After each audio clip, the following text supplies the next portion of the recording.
नमस्कार प्यारे बच्चों, स्वागत है आपके अपने YouTube चैनल जेगबो 2.0 में। आज हम लोग इस वीडियो के माध्यम से देखेंगे प्यारे बच्चों, ज्योग्राफी का जो 2025 में आप लोगों का एग्जाम है 24 फरवरी को, उसका हम लोग वायरल क्वेश्चन को देख रहे थे। तो उसके अंतर्गत आज हम लोग सब्जेक्टिव क्वेश्चन को देखेंगे। तो आज हम लोग जितने भी सब्जेक्टिव क्वेश्चन है उसको भी कंप्लीट करेंगे प्यारे बच्चों। और आपको बता दें प्यारे बच्चों, इस चैनल के माध्यम से आप लोगों को इसी तरह से सभी सब्जेक्ट का वायरल क्वेश्चन करवाया जाएगा, जो डायरेक्ट आपके एग्जाम में देखने को मिलेगा प्यारे बच्चों। आप लोगों को यकीन नहीं है तो आप लोग हिंदी और इंग्लिश का क्लास 12 का जाके देख सकते हैं। बहुत सारा क्वेश्चन मेरा ही वीडियो से देखने को मिला था और मेरा टीम के द्वारा जो बताया गया था। सो चूंकि अगर आप लोग वीडियो देखते हैं उसको तो ठीक है, नहीं तो आप लोग कमेंट बॉक्स में जाके देख सकते हैं। तो उसी तरह से आप लोगों का सभी क्वेश्चन मेरा ही वीडियो से संभावना है कि देखने को मिलेगा। आप लोग ऑब्जेक्टिव में 25 में से 25, ज्योग्राफी में 25 में से 25 ला सकते हैं। और साथ ही जो आप लोगों का सब्जेक्टिव उसमें भी आप लोग अच्छा खासा नंबर ला सकते हैं। तो देर ना करते हुए हम लोग वीडियो को शुरुआत करते प्यारे बच्चों। और शुरू करने से अभी भी अगर आप लोग इस चैनल में नए हैं तो चैनल को सब्सक्राइब कर लीजिए तथा ज़्यादा से ज़्यादा अपने मित्रों को शेयर कीजिए। और हाँ, अगर आप लोगों को वीडियो अच्छा लगे तो वीडियो को लाइक करके बेल आइकन को जरूर प्रेस कर लीजिएगा। तो चलिए हम लोग देखते हैं क्वेश्चन नंबर 1 की ओर, सब्जेक्टिव क्वेश्चन। तो चलिए बच्चों, हम लोग देखते हैं आप लोगों के बीच आ चुका है ओरिजिनल क्वेश्चन, और बिल्कुल आप लोगों का एग्जाम में इसी तरह से क्वेश्चन पूछा जाएगा। तो आप लोग सभी क्वेश्चन को अच्छे से देख लीजिए। अगर आप लोगों को एक बार में याद नहीं होता है तो आप लोग स्क्रीनशॉट लेके इसको लिख के याद कर लीजिए। देखिए इसमें क्या है, पहला क्वेश्चन, जनसंख्या घनत्व को परिभाषित करें। जनसंख्या घनत्व क्या है उसके बारे में पूछा गया बच्चों। देखिए क्या है, हम लोग इसको किसे लिख सकते हैं, किसी भौगोलिक क्षेत्र में रहने वाले लोगों की संख्या को जनसंख्या घनत्व कहते हैं। किसी एक विशेष भौगोलिक क्षेत्र में जो लोगों की संख्या रहता है उसी को हम लोग जनसंख्या घनत्व बोलते हैं। और चलिए आगे हम लोग देखते हैं क्वेश्चन नंबर 2। क्वेश्चन नंबर 2 में देखिए क्या है, रोपण कृषि क्या है।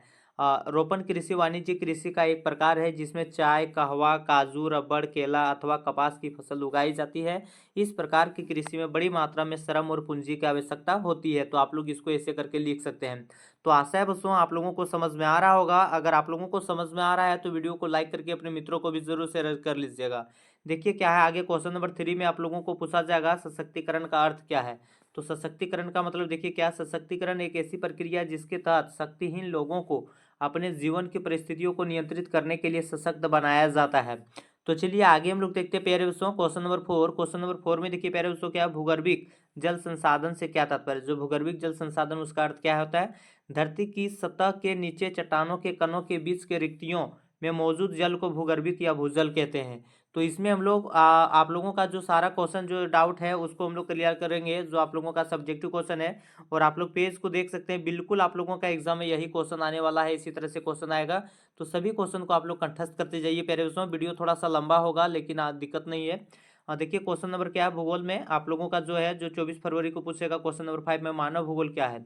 मानव भूगोल भूगोल की प्रमुख शाखा है जिसके अंतर्गत मानव की उत्पत्ति से लेकर वर्तमान समय तक उसके पर्यावरण के साथ साथ संबंधों का भी अध्ययन किया जाता है। और इसी तरह से आगे हम लोग देखते हैं क्वेश्चन नंबर 6। क्वेश्चन नंबर 6 में देखिए पहले उससे क्या है, निजीकरण से आप क्या समझते हैं। तो निजीकरण देखिए, निजीकरण एक ऐसी प्रक्रिया है जिसके द्वारा सार्वजनिक क्षेत्रों को किसी निजी कंपनी के हाथों में सौंप दिया जाता है, उसी को हम लोग क्या बोलते हैं, निजीकरण। और चलिए हम लोग देखते हैं क्वेश्चन नंबर 7। क्वेश्चन नंबर 7 में देखिए पहले उसको क्या है, आप लोगों को यह पूछा जा सकता है कि मनुष्य की मूलभूत आवश्यकताएं क्या है।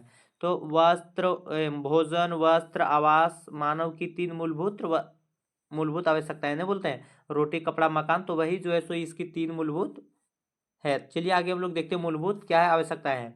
उसके बाद मानव विकास के तीन सूचकांकों का वर्णन करें। जो मानव का विकास है उसके तीन सूचकांक लिखना है। मानव विकास के तीन सूचकांक है, जैसे जीवन प्रत्याशा सूचकांक, शिक्षा सूचकांक और आय सूचकांक। तो ये तीन गो है, इसको आप लोग कंठस्थ कर लीजिए।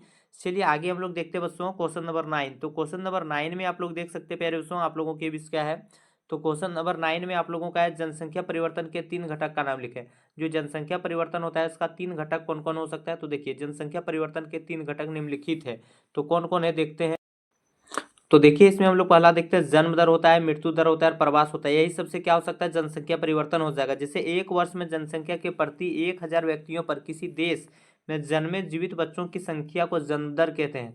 मान लीजिए किसी क्षेत्र में जन्म दर ज्यादा हुआ है तो वहाँ जनसंख्या क्या हो जाएगा, बढ़ जाएगा। और आगे हम लोग बात करते हैं बच्चों क्वेश्चन नंबर 2 में, क्वेश्चन उसी क्वेश्चन है क्वेश्चन नंबर 9 में।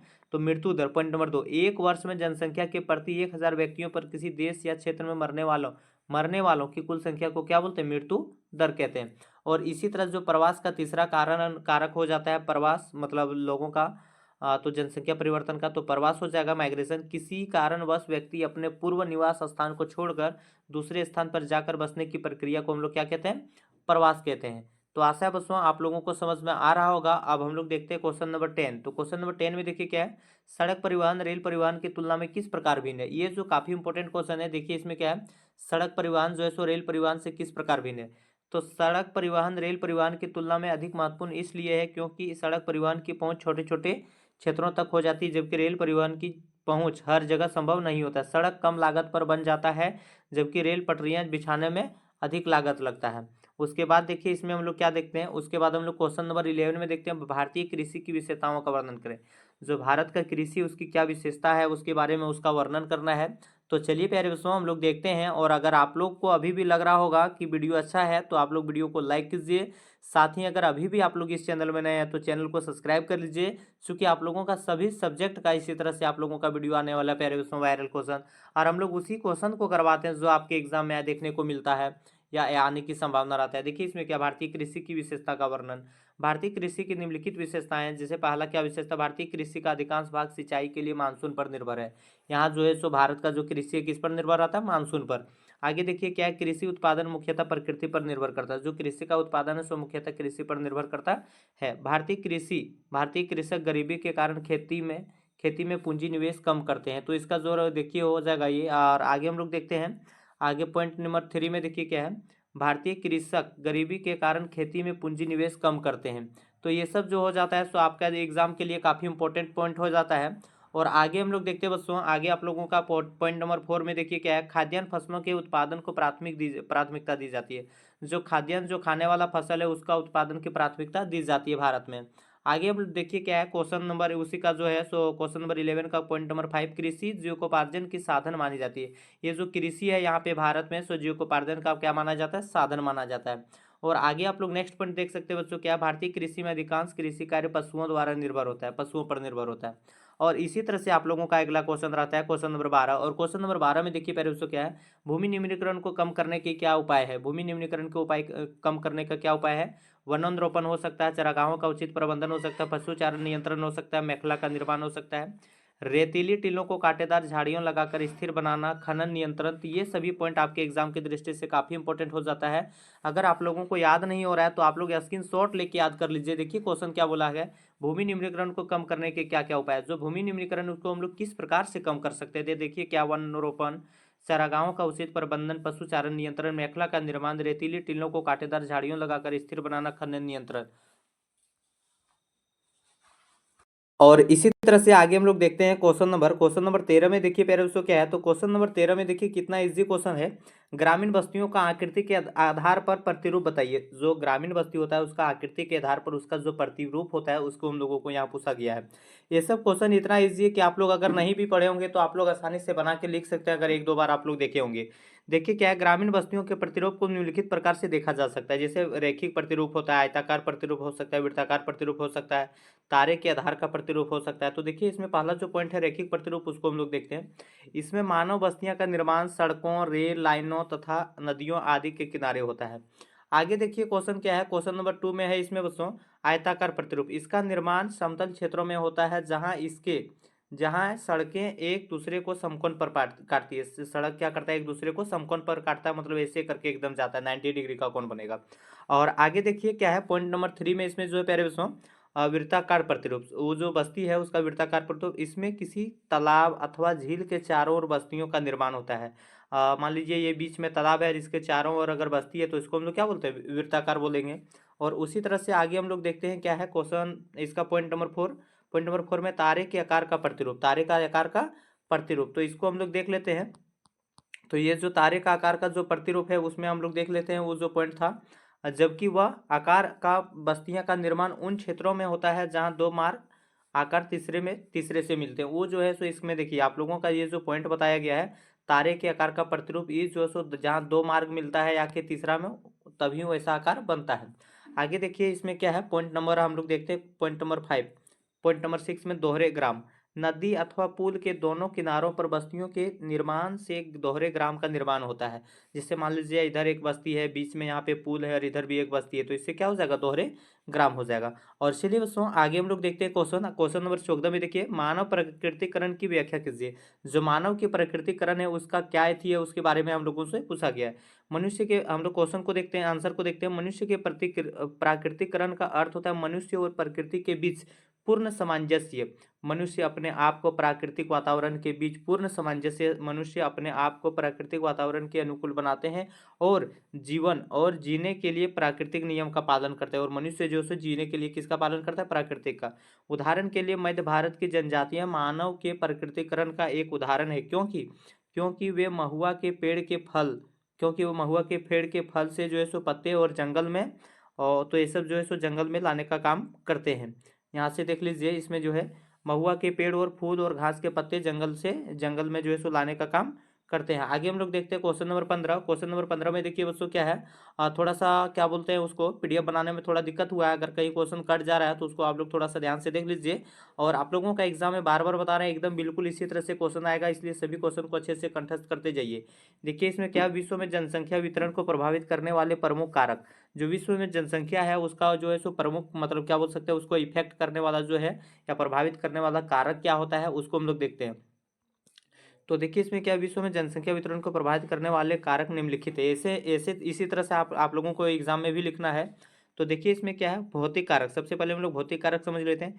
भौतिक कारकों में धरातल, जलवायु, मृदा, खनिज प्रमुख है। धरातलीय बनावट जनसंख्या के वितरण को सर्वाधिक प्रभावित करती है। जो धरातलीय बनावट है जनसंख्या को सर्वाधिक प्रभावित करती है। जैसे पर्वतीय क्षेत्रों में विरल जनसंख्या, जो पर्वत क्षेत्र में पहाड़ी वाला इलाका होता है, विरल जनसंख्या मतलब कम जनसंख्या पाया जाता है, क्योंकि वहाँ की धरातल समतल नहीं होता है। जल का अभाव, भूमिगत जल को नीचे होना, यातायात संचार सुविधाओं का विकास करना काफी कठिन होता है। भोजन के लिए कृषि कार्य करना काफी कठिन होता है, जबकि जबकि क्षेत्र में उपरोक्त सुविधाएं विकसित होती है।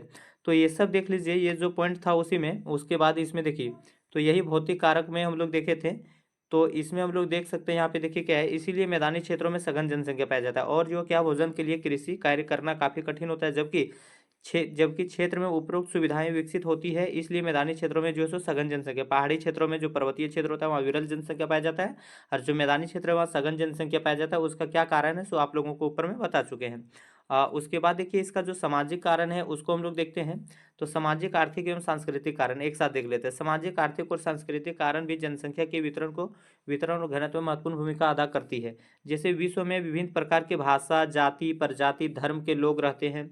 उनके रीति रिवाज अलग अलग होते हैं। जहाँ वे बसते हैं वे चाहते हैं कि उसी से संबंधित जाति, धर्म, भाषा के लोग उसके इर्द गिर्द बसे। उसके बाद एक ही प्रकार के, देखिए यहाँ क्या है, एक ही प्रकार के व्यवसाय वाले लोग भी एक ही स्थान पर बसना चाहते हैं, जिसके कारण उस क्षेत्र में धीरे धीरे उनकी संख्या बढ़ती जाती है और नगर या देश का रूप धारण कर लेता है। मुंबई, इजराइल, देखिए यहाँ हम लोग क्या है, उदाहरण के माध्यम से यहाँ देखते हैं। मुंबई, इजराइल, हॉलीवुड इत्यादि इसके उदाहरण है। इसी कारण सांस्कृतिक कारक भी जनसंख्या के वितरण को प्रभावित करता है। और चलिए आगे हम लोग देखते हैं क्वेश्चन। आगे क्वेश्चन क्या है, तो क्वेश्चन नंबर 16 में ये जो हम लोग देख लिए, भारत में चावल के उत्पादन। तो इसमें देखिए, भारत में चावल के उत्पादन एवं वितरण का वर्णन कीजिए। ये आप लोग क्लास 10 में भी पढ़ चुके होंगे, काफी इंपॉर्टेंट क्वेश्चन है, बहुत ईजी। भारत में चावल उत्पादन का वितरण, सबसे पहले देखिए, चीन के बाद भारत विश्व का दूसरा सबसे बड़ा चावल उत्पादक। दैट मीन्स कहने का मतलब चावल का जो सबसे खेती होता है सो चीन में होता है और दूसरा स्थान में भारत है। करने वाला देश है। विश्व का लगभग 29% चावल जो है सो चावल क्षेत्र भारत में ही होता है।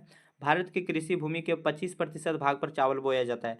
भारत में 150 सेंटीमीटर से अधिक वार्षिक वर्षा वाले क्षेत्रों में चावल का मुख्य आहार है। उसके बाद देखिए इसमें क्या है, पॉइंट नंबर 2 में, तो भारत के प्रमुख चावल उत्पादक राज्यों में उत्तर प्रदेश, पश्चिम बंगाल, आंध्र प्रदेश, तमिलनाडु, पंजाब, उड़ीसा, छत्तीसगढ़, बिहार। तो ये सभी है। तो इसमें हम लोग देख लेते हैं, पहला पहला जो पॉइंट इसमें है, कौन सा राज्य वाला जो है सो तीसरा पॉइंट, पश्चिम बंगाल। भारत में चावल का सर्वाधिक उत्पादन पश्चिम बंगाल में होता है। इसकी लगभग आधी कृषि योग्य भूमि में चावल की खेती होती है। और चलिए आगे हम लोग देखते हैं। आगे पॉइंट नंबर 4 में देखिए क्या है, भारत में धान के सबसे बड़े उत्पादक राज्यों में उत्तर प्रदेश होता है। सबसे अधिक जो है सो धान के बड़े उत्पादक में जो है सो उत्तर प्रदेश आता है, और वैसे हरियाणा, पंजाब आता है। उसके पश्चिम बंगाल। उसके बाद देखिए पंजाब। पंजाब भी भारत में चावल के प्रमुख उत्पादक राज्य है, जहाँ प्रतिवर्ष 12 मिलियन टन चावल का उत्पादन उत्पादन कर देश में तीसरे स्थान पर रखता है। ये जो है सो पूरा भारत में तीसरे स्थान पर है। सबसे ज़्यादा कहाँ पे है? पश्चिम बंगाल में, उसके बाद उत्तर प्रदेश में, उसके बाद पंजाब में। और इसी तरह से आगे हम लोग देखते हैं, और आगे हम लोग का जो पॉइंट रहता है सो इसमें हम लोग देखते हैं तमिलनाडु। तमिलनाडु वहाँ देखिए पंजाब पंजाब 2 बार लिखा गया था, तो ये पॉइंट नंबर 6 होगा तमिलनाडु। तमिलनाडु के 28 जिलों में चावल का उत्पादन होता है, जिनमें 27 जिले अत्यधिक उत्पादन वाले जिले हैं। उसके बाद आंध्र प्रदेश। आंध्र प्रदेश भारत में चावल उत्पादक में 5वां स्थान रखता है। तो आंध्र प्रदेश, तमिलनाडु चौथा है और आंध्र प्रदेश 5वां स्थान रखता है। उसके बाद छत्तीसगढ़। छत्तीसगढ़ को चावल का क्या कहा जाता है बाबू? कटोरा कहा जाता है। ये आप लोगों को ऑब्जेक्टिव क्वेश्चन में भी आ सकता है। आगे देखिए क्या है क्वेश्चन नंबर 17, और क्वेश्चन नंबर 17 में देखिए क्या है, भारत में सिंचाई की आवश्यकता क्यों है? सिंचाई के स्रोतों का वर्णन करें। जो भारत में सिंचाई की आवश्यकता क्यों है, क्योंकि आप लोगों को ऊपर में बताएं कि भारत का जो कृषि है सो किस पर है, तो मानसून पर ही निर्भर है। भारत में निम्नलिखित कारणों से सिंचाई की आवश्यकता है। जल का आगमन असमान वितरण। भारत के अधिकांश भाग में वर्षा काफी कम होती है, जो कृषि उत्पादन के लिए अपर्याप्त होता है। कृषि उत्पादन के लिए क्या होता है? अपर्याप्त होता है। उसी तरह मानसून का अनियमित, अपर्याप्त और कमजोर होना। यहाँ पे मानसून जो है सो अनियमित होता है, कमजोर होता है। देश में वर्षा कुछ महीने में ही होता है, और शीतकाल तथा ग्रीष्मकाल लगभग शुष्क रहता है। इसलिए अन्य महीनों में बिना सिंचाई के कृषि संभव नहीं हो पाती है। और इसी तरह से आगे हम लोग अगला पॉइंट जो देखते हैं, तो इसमें देखिए क्या है, तो ये पॉइंट हम लोग पढ़ चुके हैं। भारत में न केवल वर्षा की मात्रा अनिश्चित बल्कि वर्षा का आगमन तथा समाप्त होना अनिश्चित होता है। कृषि के लिए इस तरह के संकटों से केवल सिंचाई ही सुरक्षा प्रदान करती है। और चलिए आगे हम लोग देखते हैं पॉइंट नंबर 4 में। देखिए क्या है, उन्नत किस्म के बीजों के लिए सतत जल की आवश्यकता। जो अच्छे किस्म का बीज होता है उनके लिए आप लोगों को समय समय पर जो है सो जल देना पड़ेगा, सिंचाई करना पड़ेगा, तब जाके फसल अच्छा से हो पाएगा। तो चलिए बस हम लोग देखते हैं क्या है, इसलिए उन्नत बीजों पर आधारित हरित क्रांति वही सफल हुई है जहाँ पर सिंचाई की सुविधा पर्याप्त हुई है।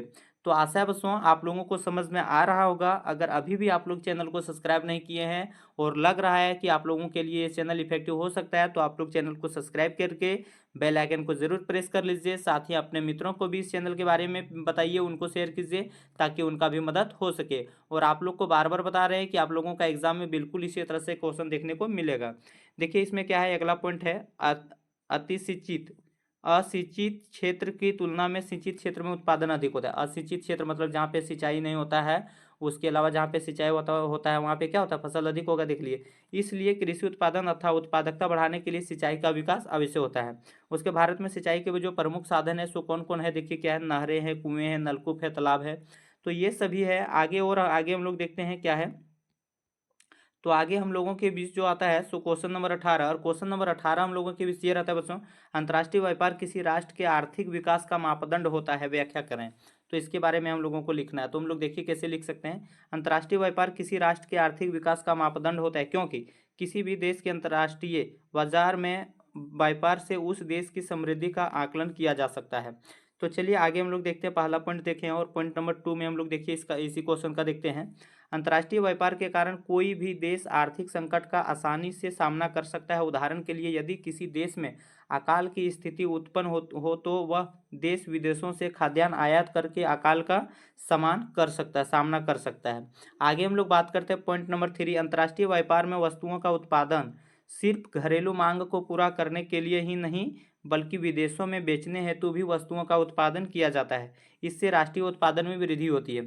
और चलिए आगे हम लोग देखते हैं पॉइंट नंबर 4। पॉइंट नंबर 4 में देखिए क्या, अंतर्राष्ट्रीय व्यापार देश के औद्योगिक विकास में भी सहायक होता है।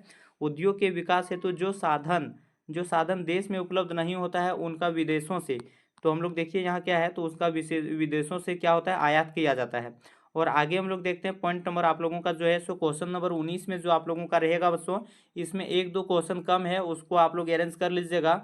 और आप लोगों को एक सिक्योर बात बता दें, एक क्वेश्चन से आप लोगों का सारा क्वेश्चन, एक वीडियो से आप लोगों का सारा क्वेश्चन नहीं करवा सकते हैं, क्योंकि बहुत सारा प्रॉब्लम हो सकता है। लेकिन बहुत हद तक जो है सो आप लोगों को क्वेश्चन इस वीडियो से देखने को मिलेगा। इसलिए अगर आप लोगों को एक बार में नहीं समझ में आया होगा तो वीडियो को 2 बार देखिए, या फिर कॉपी पेन लेके बैठिए और अच्छे से लिख के याद कर लीजिए, ताकि आप लोगों का जब 24 फरवरी को एग्जाम देने जाइएगा तो एक भी क्वेश्चन नहीं छूटना चाहिए। तो देखिए इसमें क्या है, भारत के मानचित्र में निम्नलिखित को दर्शाइए। कोचीन को, पारादीप को, और मुंबई को और विशाखापट्टनम को, तो ये सब को दर्शाना है। तो आप लोगों का ये जो है सो इस तरह से भारत का मैप रहेगा। तो हम लोग देखिए कैसे दर्शा सकते हैं। सो इसमें देखिए कलकत्ता कहाँ पे है, तो कलकत्ता ये जो आप लोग देख रहे हैं, और प्रायद्वीप देख लीजिए यहाँ पे। इसी की तरह विशाखापट्टनम आंध्र प्रदेश में आप लोग देख सकते हैं। मुंबई जो महाराष्ट्र में है आप लोग देख सकते हैं। और ये कोचीन जो है सो यहाँ पे है। तो इस तरह से हम लोग दर्शा सकते हैं। तो आशा है बच्चों आप लोगों को वीडियो अच्छे से समझ में आ गया होगा। अगर आप लोगों का किसी तरह से दिक्कत है तो आप लोग कमेंट बॉक्स में ज़रूर बताइएगा। और नेक्स्ट आप वीडियो में आप लोग हम कौन सा सब्जेक्ट लेके आएंगे ये आप लोगों का कमेंट पर ही निर्भर करेगा। तो चलिए बच्चों मिलते हैं नेक्स्ट वीडियो के लिए, तब तक के लिए बाय। आपके एग्ज़ाम के लिए बेस्ट ऑफ लक। धन्यवाद। जय हिंद, जय भारत।